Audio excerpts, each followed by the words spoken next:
안녕하세요. 초음파 강의하는 오명진입니다. 반갑습니다. 자, 지금부터 SPI, 즉 Sonography Principles and Instrumentation 이라고 하는 초음파의 원리와 기기 사용 방법이라는 주제로 강의를 하도록 하겠습니다. 자, 이 SPI는 초음파의 기초적인 사용 방법에 대한 내용들이 들어있고요. ARDMS라는 미국 초음파사 협회에 각각의 자격들을 따기 위해서 기본적으로 공부해야 될 내용들이 들어있다고 보시면 됩니다. 독립적인 시험으로 볼 수도 있고요. 또 다른 시험 안에 이 SPI 내용들이 다 녹아 들어가 있어요. 그래서 초음파를 시작할 때 또는 초음파 자격 공부를 시작할 때 제일 먼저 공부해야 될 부분이라고 보시면 되겠습니다. 자, 지금부터 그 전반적인 ARDMS의 그 시험 자격 구조라든지 그 시험의 방법들 그런 내용들을 좀 자세하게 한번 알아보도록 하겠습니다. 지금 보시는 홈페이지는 그 미국 ARDMS 홈페이지입니다. 그래서 이 홈페이지 안에서 모든 자격을 관리하고 시험을 응시 받을 수 있고 또 개인적인 정보들, 개인적인 자격들을 관리하는 곳이라고 보시면 되겠습니다. 화면에 보이는 홈페이지는 APCA라는 홈페이지예요. ARDMS에서 같이 관장하는 홈페이지이긴 하지만 의사 면허를 가진 사람들을 따로 분리를 해서 최근에 새로운 홈페이지를 만들고 관리를 하기 시작을 했습니다. 화면에 보시면 RPVI, 초음파를 이용한 혈관 중재술에 관한 자격과 RMSK, 근골격계 초음파에 대한 자격은 따로 관리를 하기 시작을 한 거죠. 그래서 최근까지 한의사는 이 APCA에 등록을 할 수가 없었어요. MD로 인정받지 못해서. 최근에 2018년부터는 그 한의사도 MD로 인정을 받아서 여기에 보이는 RPVI와 RMSK 시험을 MD 자격으로 시험을 볼 수가 있게 되었습니다. 화면에 나와 있는 표는 ARDMS와 APCA, 편의상 제가 아프카라고 부를게요. ARDMS와 아프카에서 관장하는 자격들을 모두 보여준 그런 표라고 보시면 되겠습니다. 그래서 위에 있는 네 가지의 자격은 의료 인력이면 누구나 볼 수 있는 시험이에요. 이런 네 가지 자격이 나와 있고요. 자, 밑에 있는 두 가지의 자격은 제목에서도 보시듯이 피지시언스 온리라고 되어 있죠. 의사들만, MD들만 볼 수 있는 두 가지 시험이 있고요. 제일 마지막에 있는 거는 미드와이프, 조산사죠. 조산사가 볼 수 있는 자격이 따로 있습니다. 이렇게 분류를 해볼 수가 있어요. 각각의 그 자격에 대해서는 뒤에서 또 자세히 설명을 드리도록 하겠습니다. 자, 첫 번째 나오는 표는 ARDMS에서 관장하는 그런 자격이라고 보시면 되고요. 그 네 가지의 자격이 제시가 되어 있습니다. 자, 제일 오른쪽으로 가시면 각각의 자격에 대해서 세분화된 임상 과목들이 있어요. 자, RDMS를 먼저 보면은요. RDMS에 속해 있는 임상 과목들은 첫 번째 복부, 어브도멘, 가장 기본이 되는 초음파라고 보시면 되겠죠. 복부 초음파가 속해 있고요. 다음에 유방 초음파가 있고요. 다음에 태아의 심장 초음파, 산모 뱃속에 있는 태아의 심장 초음파를 얘기하고요. 산부인과 초음파도 해당이 됩니다. 그 다음에 소아 초음파도 해당이 되고요.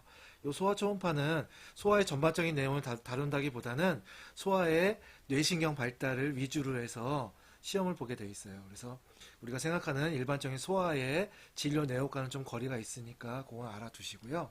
이렇게 다섯 가지의 자격이 RDMS에 포함이 되고요. 두 번째는 RDCS라고 나와 있죠. 카디악 소노그래퍼. 그래서 이제 심장 초음파를 얘기를 하죠. 심장 초음파는 세분화해서 성인의 심장 초음파, 태아의 심장 초음파, 소아의 심장 초음파로 세분화되어 있어요. 자, 태아의 심장 초음파는 여기도 있고 여기도 있네요. 그래서 심장 초음파 켜져 있지만 자, 태아의 심장 초음파를 볼 때는 산모의 복부를 통해서 보기 때문에 RDMS에도 아마 속해 있지 않나 제 생각엔 그렇습니다. 그래서 두 가지가 분리되어 있지만 똑같이 FE라는 자격을 딸 수 있다고 보시면 되고요. 세 번째는 RVT로 나와 있죠. RVT는 좀 특징이 뭐냐면 RVT는 초음파 내용만 들어있는 게 아니고 혈관을 검사할 수 있는 여러 가지 다른 검사 방법들이 같이 들어있어요. 그래서 RVT는 초음파라는 자격 이름이 들어가 있지 않고 바스큘라 테크놀로지스트라는 이름으로 돼 있어요. 그래서 시험 과목도 바스큘라 테크놀로지라고 돼 있죠. 그래서 초음파뿐만 아니라 다른 검사 방법도 같이 포함되어 있는 자격이라고 보시면 되겠습니다. 자, 네 번째는 RMSK. 이것도 근골격계에 관한 자격인데요. 머스큐로스케레탈 소노그래퍼 이그제미네이션 이렇게 되어 있죠. RMSK-S는 앞에 설명드렸던 아프카의 RMSK랑 약간 좀 차이가 있어요. RMSK-S는 진단에만 관여하는, 그러니까 방사선사나 기타 의료 인력들이 진단에만 관여되는 자격들이 응시하는 시험이라고 보시면 되고요. RMSK는 진단과 치료에 관여되는 면허가 응시하는 시험이라고 보시면 돼요. 그래서 시험에서도 RMSK-S는 진단까지만 시험이 나오고요. RMSK는 거기에 중재시술까지 합해져서 시험 문제가 출제가 돼요. 그래서 약간의 성격이 다르다고 볼 수가 있죠. 이렇게 네 가지의 자격들을 설명을 드렸고요. 이 네 가지의 자격들은 특징이 한 가지 있어요. 특징이 옆에 보이는 SPI라는 시험을 따로 봐야 된다는 거죠. 그래서 시험을 두 번을 봐야 돼요. 두 번을. SPI는 110문제에 120분 시험이고요. 임상 과목들은 170문제를 180분 동안 봐요. 물론 하루에 두 시험을 다 볼 수도 있고요. 나눠서 볼 수도 있어요. 그래서 보통 ARDMS에서 제시하는 거는 하나의 시험을 보고 난 다음에 5년 이내에 다른 시험을 보면 자격을 주어지게 돼요. 그리고 이 두 시험이 모두 통과가 된 시점에서 자격이 나오게 돼요. 즉 임상 과목을 보고 SPI를 안 보면은 자격이 나오진 않아요. 인정이 안 되는 거죠. 그래서 SPI를 보고 합격한 순간에 두 시험이 모두 합격한 순간에 자격이 주어지게 돼요. 자, 그러면 어떤 시험을 먼저 보는 게 좋으냐? 이 임상 과목에는요, 임상 과목에 대한 복부라고 하면은 복부 초음파에 대한 내용만 나오는 게 아니라 복부에도 SPI 문제가 10% 정도 출제가 돼요. 그러면 SPI를 먼저 보고 나서 임상 과목을 보면 이 10%의 문제는 쉽게 맞추고 들어갈 수가 있는 거죠. 그래서 임상 과목의 시험이 좀 더 쉬워지는 경향이 있어요. 그래서 제가 공부하시는 원장님들한테는 항상 SPI를 먼저 공부해서 시험을 보고 나서 나머지 임상 과목들을 보시는 게 더 합격이 더 쉽다라고 설명을 드리고 있어요. 이렇게 보신 내용들이 ARDMS에서 관장하는 4개의 자격을 설명드린 거고요. 물론 저희들 한의사들도 이 시험들을 다 응시하고 볼 수가 있어요.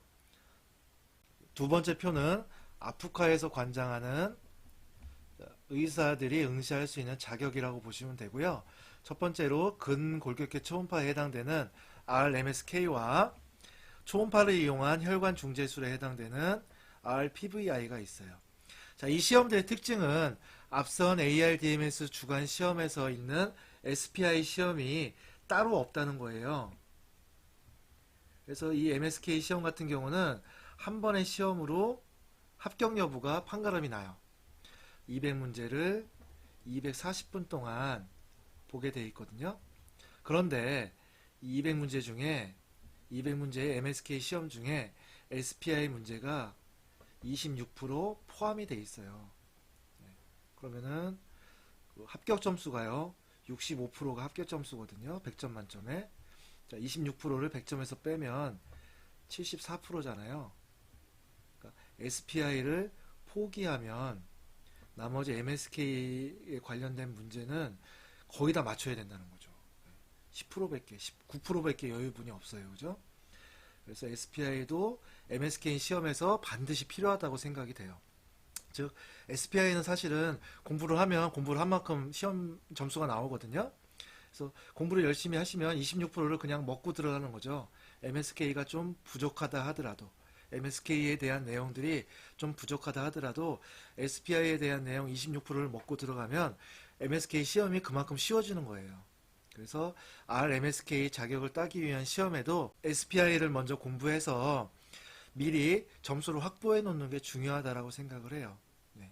지금까지 ARDMS와 아프카에서 관장하는 자격들을 한번 자세하게 알아봤습니다. 자, 뒤에 또 자세한 내용들이 나오니까요. 시험에 관한 내용들은 뒤에서 한번 자세히 보시면 좋을 것 같습니다. 자, 2019년 9월 현재 전 세계적으로는 11만 5천 명 정도의 자격자가 있어요. 이 자격자들은 대부분 북미 쪽에 많고요. 북미라고 하면은 미국과 캐나다 쪽에 많고요. 한국에는 940명 정도의 자격자가 검색이 되는데요. 사실은 북미를 제외한 다른 단일 국가에서 가장 많은 자격자를 보유한 나라가 우리나라예요. 그래서 얼마나 스펙이 중요시되는 사회인지를 알 수가 있죠. 자, 아래 나와 있는 표는 그 자격별로 자격자의 추이를 나타낸 표인데요. 자, 우리나라의 자격자들 한번 볼까요? RDMS 그러면은 복부, 유방, 부인과 이런 쪽의 자격자죠. 443명으로 검색이 되고요. RDCS 그러면 심장 초음파가 가장 많네요. 480명. RVT 혈관 초음파는 81명. RMSKS 그러면은 진단에만 관여되는 의료기사들이 취득하는 자격은 27명. RMSK MD 자격을 가진 사람들이 취득하는 근골격계 초음파는 98명. 사실 이 98명 중에 대다수는 한의사예요. 현재. 자, RPVI는 8명. 이렇게 8명 중에 1명은 또 한의사고요. 나머지 자격들 중에도 한의사들이 일정 숫자가 있어요.